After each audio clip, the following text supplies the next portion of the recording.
जमशेदपुर भीषण गर्मी के बीच लगातार बिगड़ती बिजली व्यवस्था और गहराते जल संकट को लेकर भारतीय जनता पार्टी जमशेदपुर महानगर ने बुधवार को जिला उपायुक्त कार्यालय पर जोरदार प्रदर्शन किया।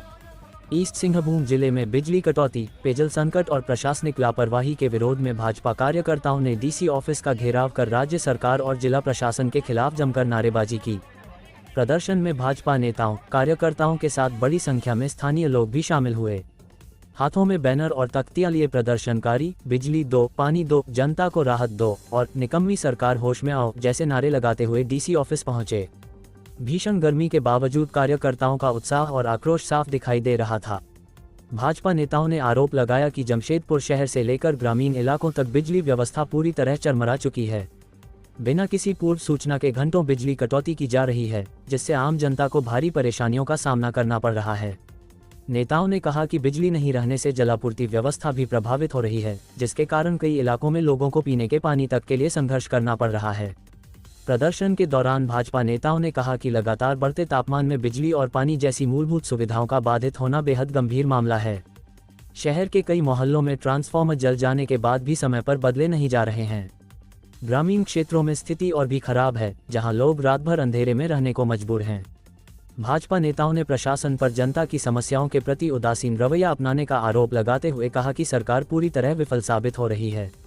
उन्होंने कहा कि आम जनता गर्मी से बेहाल है, लेकिन प्रशासन केवल कागजी दावों तक सीमित है।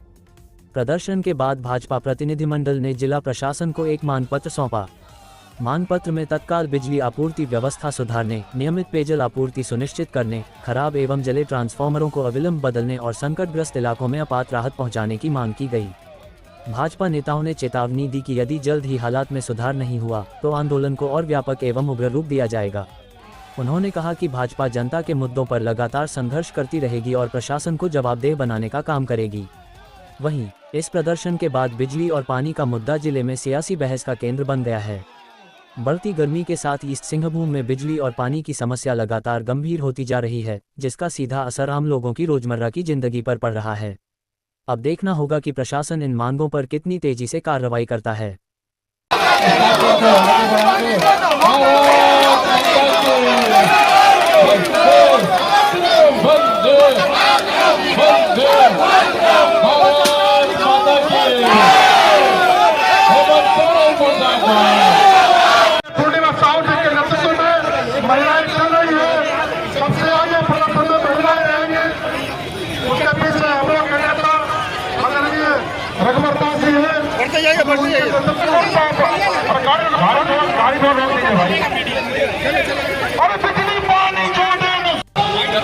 आइए, पहले सेंटर से आगे बढ़िए, सेंटर से आगे बढ़िए।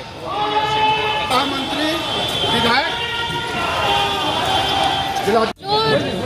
जिले में जल और बिजली ये मूलभूत समस्याएं होती हैं, और जब इन्हीं चीजों का निवारण राज्य सरकार करने में असक्षम तो फिर जनता को क्या करना चाहिए। मैं तो आपके चैनल के माध्यम से यही आग्रह करूंगी कि आप शांतिपूर्ण और लोकतांत्रिक तरीके से आप भी सड़कों पर उतरिए और अपनी आवाज़ बुलंद कीजिए। भारतीय जनता पार्टी जो है वो हमेशा से इन सभी चीज़ों पर, जनता के मुद्दों पर जो है आगे रही है। सड़क से सदन तक हम इन सभी चीज़ों पर को उठाते रहेंगे। जिस प्रकार से बिजली विभाग की शिथिलता है, तत्परता से काम नहीं होता, सभी वायर जो है ओपन है, कवरिंग अभी तक किया नहीं गया है। पूछने पर कहा जाता है अभी प्रोसेस में है, कुछ क्षेत्र कवर हुए, कुछ क्षेत्र कवर नहीं हुए। ट्रांसफार्मर का लोड बढ़ाने की आवश्यकता है, लोड नहीं बढ़ाया जा रहा है। जर्जर हुए ट्रांसफार्मर को हटाने की आवश्यकता है, वो नहीं किया जा रहा है। कटौती करके बीच में बिचौलिया काम कर रहे हैं। इन सभी चीज़ों पर लगाम कब लगे? पानी लोगों को शुद्ध मिल नहीं रहा। हमारे मुहर्रदे जल आपूर्ति योजना को ही आप देख लीजिए। मैंने सदन में ये चीज़ें उठाई कि 50 mld का इंटक वेल वहाँ पे बनाना है। 40% आपका जुस्को देगा, 60% आपका जुस्को देगा और 40% आपको जो है फंड देना। 60% के लिए जुस्को ने हाँ कर दिया, 40% की भी स्वीकृति जो है सदन में मिल गई थी जब मैंने प्रश्न उठाया था, पर अभी तक धरातल पर काम उतरा नहीं। क्यों? इतनी शिथिलता किस लिए? इतनी अनियमितताएं हो रही है, व्यवस्थाएं चल नहीं रही है, बदहाली पूरी छाई हुई है। तो राज्य सरकार को इन सभी पर आगे आकर बोलने की आवश्यकता है कि आप अगर मूलभूत सुविधाएं ही जनता को नहीं दे सक रहे हैं तो आपका सत्ता पे रहने का कोई अधिकार ही नहीं। इसके लिए दोषी कौन है ये इसके लिए दोषी राज्य सरकार।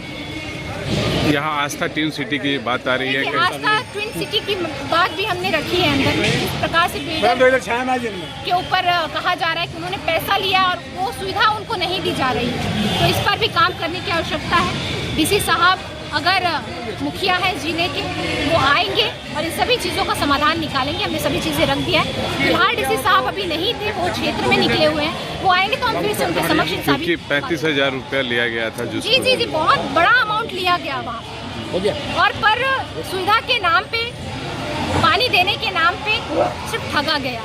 तो बिल्डरों पर ऐसा कार्रवाई किया जाना चाहिए, बिल्डरों को बुलाना चाहिए, उनकी जवाबदेही बनती है।